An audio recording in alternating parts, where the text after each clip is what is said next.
ഹരേ കൃഷ്ണ. എല്ലാവർക്കും മാധവത്തിലേക്ക് സ്വാഗതം. 2025 ജൂൺ മാസം 26 മുതൽ 2025 ജൂലൈ മാസം 4 വരെ ആഷാഢ നവരാത്രിയാണ്. വരാഹി നവരാത്രി എന്നും ഈ നവരാത്രിയെ പറയുന്നുണ്ട്. ഈ 9 ദിവസം അംബികയെ പ്രാർത്ഥിക്കുന്നത് വളരെയധികം ഐശ്വര്യം പ്രദാനം ചെയ്യും എന്നാണ് വിശ്വസിക്കുന്നത്. നമ്മൾ ഈ 9 ദിവസവും മത്സ്യമാംസാദികളൊക്കെ വെടിഞ്ഞ് ബ്രഹ്മചര്യം സ്വീകരിച്ച് വ്രതശുദ്ധിയോടു കൂടിയിരുന്ന് ലളിതാ സഹസ്രനാമം ഒക്കെ ജപിച്ച് ഇരുന്ന് കഴിഞ്ഞാൽ നമ്മുടെ ആഗ്രഹങ്ങൾ സാധിക്കും എന്നാണ് വിശ്വസിക്കുന്നത്. അതായത് എന്തെങ്കിലും ഒരു ആഗ്രഹം ഭഗവതിയുടെ തൃപ്പാദങ്ങളിൽ സമർപ്പിച്ചിട്ട് ഈ 9 ദിവസവും വ്രതനിഷ്ഠയോടുകൂടി ഇരുന്ന് പ്രാർത്ഥിച്ചാൽ തീർച്ചയായിട്ടും അതിൻ്റെ ഫലം ലഭിക്കും എന്നാണ് വിശ്വസിക്കുന്നത്.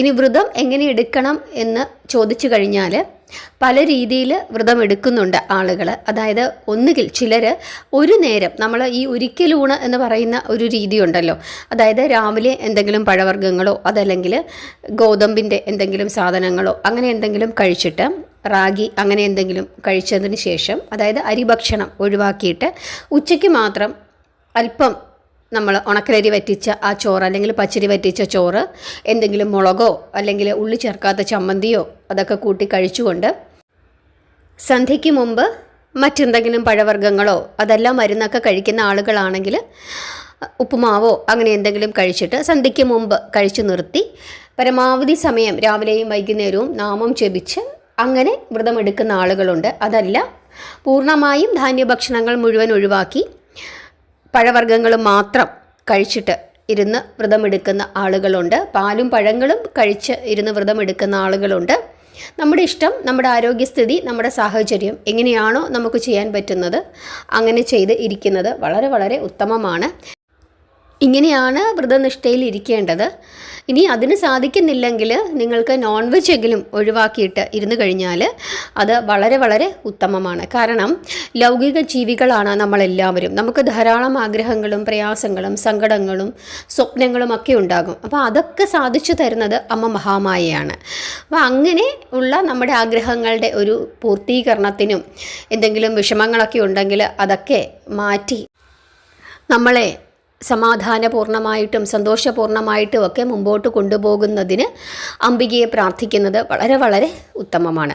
പ്രത്യേകിച്ച് ഈ 9 ദിവസങ്ങൾ, അത് വരാഹി നവരാത്രി എന്നുകൂടി അറിയപ്പെടുന്നത് കൊണ്ട് വരാഹി ദേവിയെ പ്രാർത്ഥിച്ചു കഴിഞ്ഞാൽ പെട്ടെന്ന് ഫലം ലഭിക്കും എന്നാണ് വിശ്വസിക്കുന്നത്. വരാഹി ദേവി ആരാണ് എന്ന് നിങ്ങൾക്ക് എല്ലാവർക്കും അറിയാം അല്ലേ? ലളിതാ ത്രിപുര സുന്ദരിയുടെ സർവ്വസൈന്യാധിപയാണ് വരാഹി ദേവി. ലളിതാ സഹസ്രനാമത്തിൽ ധാരാളം സ്ഥലങ്ങളിൽ വരാഹി ദേവിയെ പറ്റി പറയുന്നുണ്ട്. അത് നമുക്ക് ലളിതാ സഹസ്രനാമം പഠിക്കുന്ന സമയത്ത് നിങ്ങൾക്ക് വളരെ വിശദമായി തന്നെ ആ കാര്യങ്ങളൊക്കെ ഞാൻ പറഞ്ഞു തരാം. നിങ്ങൾ ലളിതാ സഹസ്രനാമം ഓരോ ദിവസവും, അതായത് ചൊവ്വാഴ്ചയും വെള്ളിയാഴ്ചയും ഞാൻ 1-2 ശ്ലോകങ്ങളുടെ അർത്ഥം അത് പറഞ്ഞു തരുന്നുണ്ട്. നിങ്ങളെല്ലാവരും അത് കേൾക്കണം.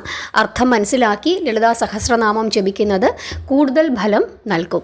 അപ്പോൾ ആ കാര്യങ്ങളൊക്കെ ഒന്ന് ശ്രദ്ധിച്ചു കൊള്ളുക. ഈ 9 ദിവസവും ലളിതാ സഹസ്രനാമം ജപിക്കുന്നത് വളരെ വളരെ ശ്രേയസ്കരമാണ്. ഇനി വരാഹി ദേവിയാണ് നിങ്ങൾ പ്രാർത്ഥിച്ച് വരാഹി നവരാത്രിയായിട്ടാണ് എടുക്കാൻ ഉദ്ദേശിക്കുന്നത് എങ്കിൽ, അതായത് നമുക്ക് വലിയ ഒരു ക്രൈസിസിൽ നിൽക്കുകയാണ് നമുക്ക് എങ്ങനെയെങ്കിലും അതിനകത്തു നിന്നൊരു മോചനം വളരെ അത്യാവശ്യമാണ്. അങ്ങനെയുള്ള ആളുകൾ തീർച്ചയായിട്ടും ഈ 9 ദിവസവും വരാഹി രൂപത്തിൽ ഭഗവതിയെ പ്രാർത്ഥിക്കുന്നത് വളരെ വളരെ ഉത്തമമാണ്. അങ്ങനെ പ്രാർത്ഥിക്കുകയാണെങ്കിൽ നിങ്ങൾ അതിരാവിലെ, അതായത് ഒരു 4 മണി 3:30 മണിക്കൊക്കെ എഴുന്നേറ്റ് വിളക്ക് തെളിയിച്ച് വരാഹി ദേവിയെ പ്രാർത്ഥിക്കുന്നത് വളരെ ശ്രേയസ്കരമാണ്. അപ്പോൾ ദേവിക്ക് അങ്ങനെ പ്രാർത്ഥിക്കുമ്പോൾ വിളക്ക് തെളിയിച്ചിട്ട് ഫോട്ടോ ഉണ്ടെങ്കിൽ, അമ്മയുടെ ഫോട്ടോ ഉണ്ടെങ്കിൽ ഫോട്ടോ നിങ്ങൾക്ക് വെക്കാം. അതല്ലെങ്കിൽ ആ വിളക്കിനെ ഭഗവതിയായി സങ്കല്പിച്ചിട്ട് ഭഗവതിക്ക് ഒരു പഴം അത്രയെങ്കിലും മതി. അതല്ലെങ്കിൽ മാതള നാരങ്ങ, അതല്ലെങ്കിൽ നമ്മുടെ മധുരക്കിഴങ്ങ് പുഴുങ്ങി നിങ്ങൾക്ക് വെക്കാം. അതൊക്കെ ചെയ്തിട്ട് ഭഗവതിയെ പ്രാർത്ഥിക്കാം. അതുപോലെ നീല ശംഖുപുഷ്പത്തിൻ്റെ പൂക്കൾ, ആ പൂക്കൾ കൊണ്ട് അംബികയെ പ്രാർത്ഥിക്കുന്നത്, അംബികയ്ക്ക് അത് സമർപ്പിക്കുന്നതൊക്കെ വളരെ വളരെ ശ്രേയസ്കരമാണ്. അതുപോലെ ഇത് ഞാൻ വെളുപ്പിനത്തെ കാര്യമാണ് പറഞ്ഞത്. ഒരു 3:30 അല്ലെങ്കിൽ 2:45, 4 മണി ആ സമയത്തൊക്കെ ഭഗവതിയെ പ്രാർത്ഥിക്കുന്നത് വളരെ ഉത്തമമാണ്. അതിന് സാധിക്കുന്നില്ലെങ്കിൽ നിങ്ങൾ രാത്രി 8 മണിക്ക് ശേഷം, അതായത് നിങ്ങളുടെ സന്ധ്യാപ്രാർത്ഥന, അത് സാധാരണ നമ്മൾ സന്ധ്യയ്ക്ക് വിളക്ക് തെളിയിച്ച് നാമം ജപിക്കുമല്ലോ, ആ വിളക്ക് കുറച്ച് കൂടുതൽ എണ്ണ ഒഴിച്ച് അതവിടെ കെടാതെ ഇരുന്നു കൊള്ളട്ടെ.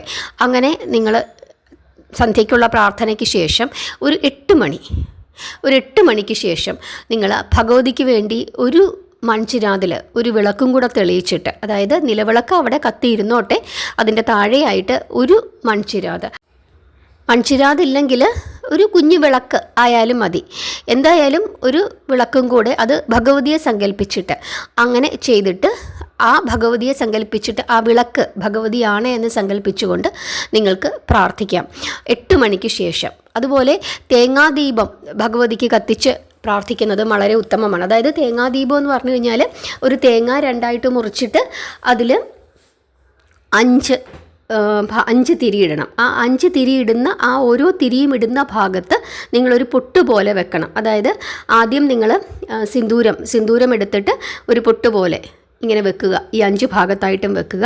അതിൻ്റെ മുകളിലായിട്ട് മഞ്ഞൾ കൊണ്ടും ഈ സിന്ദൂരത്തിൻ്റെ മുകളിലായിട്ട് മഞ്ഞൾ കൊണ്ടും കൂടെ ഒരു പൊട്ട് പോലെ വെക്കുക.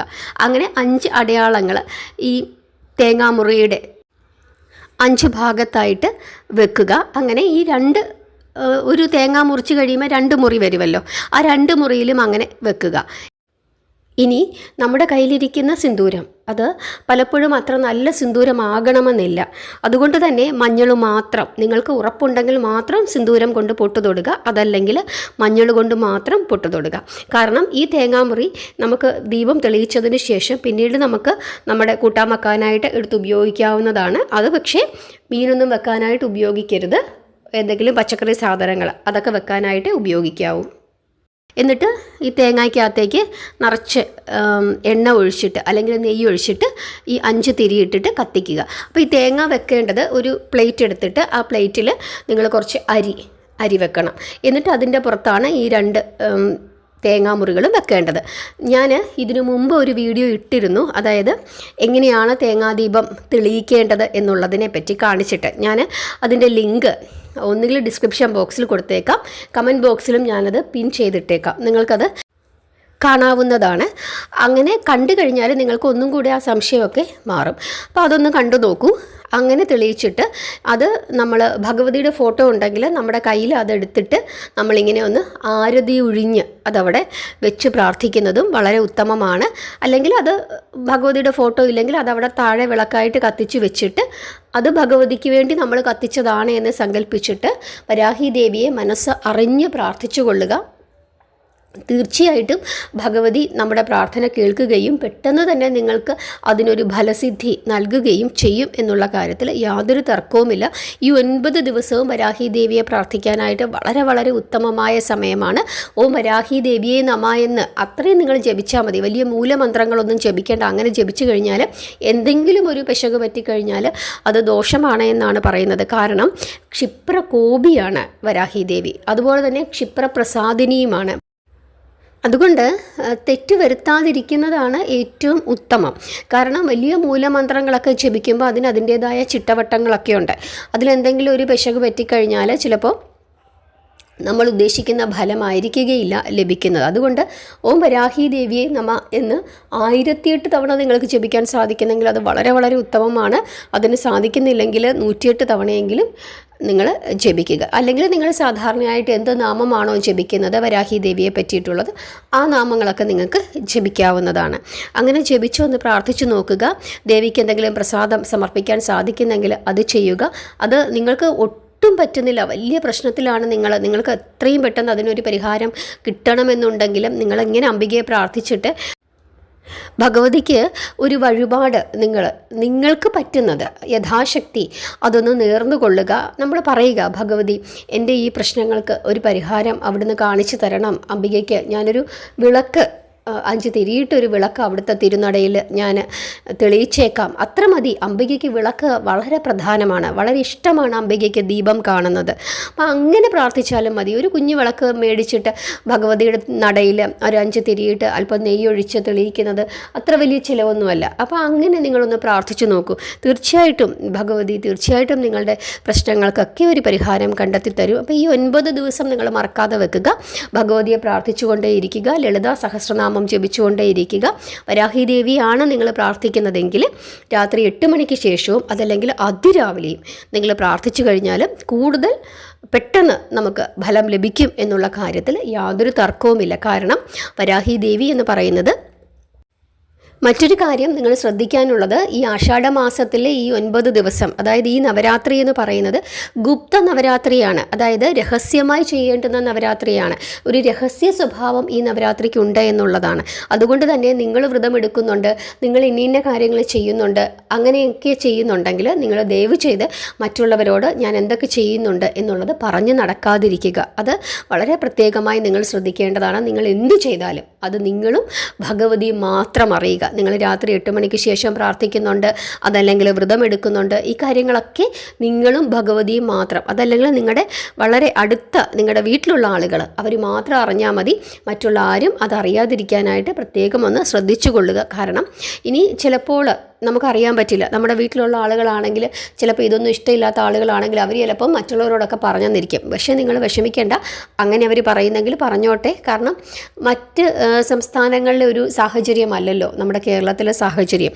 നമുക്ക് നമ്മുടെ വീട്ടിലെ പലർക്കും നമ്മൾ ചെയ്യുന്ന പ്രാർത്ഥനയ്ക്കൊന്നും വലിയ പ്രാധാന്യം അവരാരും കൊടുക്കുകയില്ല. പലപ്പോഴും നമുക്ക് ഭ്രാന്താണെന്നൊക്കെ പറഞ്ഞു കളയും. അപ്പം അങ്ങനെയുള്ള ഒരു സമൂഹത്തിലാണ് നമ്മൾ ജീവിക്കുന്നത്. അതുകൊണ്ട് ഈ 9 ദിവസവും നമ്മൾ വ്രതം എടുക്കുമ്പോൾ നമ്മൾ പറഞ്ഞില്ലെങ്കിലും ചിലപ്പോൾ വീട്ടുകാർ മറ്റുള്ളവരോടൊക്കെ പറഞ്ഞ് നമ്മളെ പരിഹസിക്കാനിടയുണ്ട്. അപ്പോൾ അങ്ങനെ അവർ ചെയ്യുന്നെങ്കിൽ ചെയ്തോട്ടെ, അതിന് നിങ്ങൾ വിഷമിക്കേണ്ട. അങ്ങനെ അവർ പറഞ്ഞു എന്ന് കരുതി നിങ്ങൾ വിഷമിക്കേണ്ട. നിങ്ങളായിട്ട് അതിനെ പറ്റിയിട്ടൊന്നും പറയാതിരിക്കുക. പ്രാർത്ഥന അത് നിങ്ങളും ഭഗവതിയും മാത്രം അറിയുക. നിങ്ങൾ എന്താണോ പ്രാർത്ഥിക്കുന്നത്, എന്തിനു വേണ്ടിയിട്ടാണ് നിങ്ങൾ പ്രാർത്ഥിക്കുന്നത്, നിങ്ങളുടെ പ്രാർത്ഥന എന്താണ്, ഈ കാര്യങ്ങളൊക്കെ നിങ്ങൾ മാത്രം അറിഞ്ഞാൽ മതി. അപ്പോൾ ആ രീതിയിൽ ഒരു രഹസ്യ സ്വഭാവത്തിൽ ഈ വ്രതം അനുഷ്ഠിച്ചു പോരുന്നത് വളരെ വളരെ ഉത്തമമാണ്. അതുകൊണ്ടാണ് ഈ നവരാത്രിക്ക് ആഷാഢ ഗുപ്ത നവരാത്രി എന്ന് പറയുന്നത്. കാരണം പല താന്ത്രികരും ഈ രാത്രി കാലങ്ങളിൽ, ഈ നവരാത്രി സമയങ്ങളിൽ അവരവരുടെ ഉപാസനാമൂർത്തിയെ പൂജിച്ച് ഉപാസിച്ച് പ്രീതിപ്പെടുത്തി അങ്ങനെ ചെയ്യുന്ന ധാരാളം കർമ്മങ്ങളൊക്കെ പലരും ചെയ്യുന്നതായിട്ട് നമുക്കറിയാം. കാരണം ഈ താന്ത്രിക ദേവികളുടെ ഒരു നവരാത്രിയാണ്. ആ സമയത്താണ് അവർ രാത്രിയിലാണ് അതല്ലെങ്കിൽ വെളുപ്പിനെയാണ് ഇവരിങ്ങനെ ഈ ഉപാസനാമൂർത്തികളെ പ്രാർത്ഥിച്ച് അവരുടെ കാര്യസാധ്യം ഒക്കെ നേടിയെടുക്കുന്നത്. അതുകൊണ്ടാണ് ഗുപ്ത നവരാത്രി എന്ന് പറയുന്നത്. വരാഹി ദേവിയും അതുപോലുള്ള ഒരു ദേവിയാണ്. കാരണം അതുകൊണ്ടാണ് വരാഹി ദേവിയെ രാത്രിയുടെ ദേവത എന്ന് പറയുന്നത്. കാരണം രാത്രി കാലത്താണ് അംബികയുടെ ശക്തി കൂടുതൽ വർദ്ധിക്കുന്നത്. അതുകൊണ്ടാണ് ആ സമയത്ത് പ്രാർത്ഥിക്കുമ്പോൾ പെട്ടെന്ന് ഫലം ലഭിക്കുന്നത്. ഇപ്പം നമ്മൾ പാർവതി ദേവിയെ പ്രാർത്ഥിക്കുന്നത് പോലെയോ അതല്ലെങ്കിൽ കാർത്യായനി ദേവിയെ പ്രാർത്ഥിക്കുന്നത് പോലെയോ അല്ല വരാഹി ദേവിയെ പ്രാർത്ഥിക്കുന്നത്. പെട്ടെന്നാണ് അതിന് ഫലസിദ്ധി ലഭിക്കുന്നത്. അമ്മയോട് കരഞ്ഞു പ്രാർത്ഥിച്ചു കഴിഞ്ഞാൽ തീർച്ചയായിട്ടും അതിൻ്റെ ഫലം ലഭിക്കുമെന്നുള്ള കാര്യത്തിൽ യാതൊരു തർക്കവുമില്ല. കാരണം ഞാൻ എൻ്റെ കണ്ണാൽ കണ്ടിട്ടുള്ള കാര്യമാണ്. കാരണം ഇവിടെ തിരുവനന്തപുരം ജില്ലയിൽ നമ്മുടെ പേട്ട ആനേറ ഭാഗം അവിടെ ഒരു വരാഹി ദേവിയുടെ ക്ഷേത്രമുണ്ട്. ആ ക്ഷേത്രത്തിൽ ഞാൻ ഇടയ്ക്ക് പോകാറുണ്ട്. ഭയങ്കര തിരക്കാണ് എപ്പോഴും. പ്രത്യേകിച്ച് പഞ്ചമി അതുപോലെ പൗർണമി ഈ ദിവസങ്ങളൊക്കെ തന്നെ വലിയ തിരക്കാണ്. ദൂര സ്ഥലങ്ങളിൽ നിന്നാണ്, ഞാൻ കാസർഗോഡ് നിന്നും കണ്ണൂരിൽ നിന്നും ഒക്കെ ആളുകൾ വന്ന് തൊഴുന്നതായിട്ട് ഞാൻ അവിടെ കണ്ടിട്ടുണ്ട്. അപ്പോൾ ആളുകൾ ഇങ്ങനെ ഒഴുകിക്കൊണ്ടിരിക്കുകയാണ് അവിടെ. നമ്മളിങ്ങനെ അവിടെ ഇരിക്കുന്ന സമയത്ത് അടുത്തിരിക്കുന്ന ആളുകളോട് നിങ്ങൾ എവിടെ നിന്നാണ് വന്നത് എന്നൊക്കെ ചോദിക്കുമ്പോൾ അവർ പറയും ഞങ്ങൾ കണ്ണൂരിൽ നിന്നാണ് വന്നത്, വയനാട്ടിൽ നിന്നാണ് വന്നത് എന്നൊക്കെ പറയും. അപ്പോൾ ഞാൻ ചോദിക്കും അവിടെ നിന്നൊക്കെ നിങ്ങൾ ഇവിടം വരെ എന്തിനാണ് വന്നത്, അറിയാമായിരുന്നോ എന്നൊക്കെ ചോദിക്കുമ്പം പറയും അറിയാമായിരുന്നു, ഞങ്ങൾ ഇങ്ങനെ ഇരുന്ന് പ്രാർത്ഥിക്കും, വരാഹി ദേവിയെ പ്രാർത്ഥിക്കും രാത്രിയിൽ. അപ്പോൾ ഞങ്ങൾക്ക് കാര്യങ്ങളൊക്കെ സാധിച്ചു കിട്ടി. അപ്പോൾ ഞങ്ങൾ ഇങ്ങനെ അന്വേഷിച്ചു എവിടെയാണ് വരാഹി ദേവിയുടെ ക്ഷേത്രം ഉള്ളത് എന്ന് അന്വേഷിച്ചപ്പോൾ ഇതുപോലെ തിരുവനന്തപുരത്തുണ്ട് എന്ന് പറഞ്ഞു. എൻ്റെ ഒരു ബന്ധു ഇവിടെ ഉണ്ട്, അങ്ങനെ ഞങ്ങൾ വന്നതാണ്, ഇവിടെ വന്നിട്ട് ഞങ്ങൾ ദീപം തെളിയിക്കുന്നു എന്നൊക്കെ പറഞ്ഞ് അവരിങ്ങനെ വിറയ്ക്കും ഇതൊക്കെ പറയുമ്പോൾ. കാരണം അവർക്ക് അത്ര ഭക്തിയാണ്, അത്ര ശക്തിയാണ് മഹാമായയ്ക്ക്. അതുപോലെ ഈ നവരാത്രി ദിവസങ്ങളിൽ നമുക്ക് ദേവീ മഹാത്മ്യത്തിലെ ഭഗവതിയുടെ കഥകൾ നമുക്ക് ആ സമയത്ത് നോക്കാം. നിങ്ങളെല്ലാവരും ആ സമയത്ത് ഭഗവതിയുടെ കഥകൾ കേൾക്കണം, മാധവത്തിൻ്റെ കൂടെ ഉണ്ടാകണം, നാമം ജപിക്കണം. എല്ലാവരെയും ഭഗവാൻ അനുഗ്രഹിക്കട്ടെ. അമ്മ മഹാമായയുടെ അനുഗ്രഹം നിങ്ങൾക്ക് എല്ലാവർക്കും ഉണ്ടാകട്ടെ. ഹരേ കൃഷ്ണ.